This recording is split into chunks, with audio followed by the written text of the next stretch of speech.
Hi everyone, today we will talk about how to fix or how to solve Pinterest's Donald problem. To know how to fix or how to solve Pinterest's Donald problem, you should just go to settings like this where we click.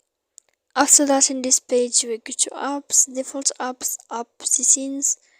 When you will see this list, you will go down to find the application of Pinterest and you will enter. Then in this page here you will go to click for stop. When you will end this, you will enter to storage. After that we click clear cache. Then we go to click clear data, and when you will end all this stuff as you see here, you can turn off your phone. So please don't forget to support us by like and subscribe. See you next time in another video, and thank you for your attention.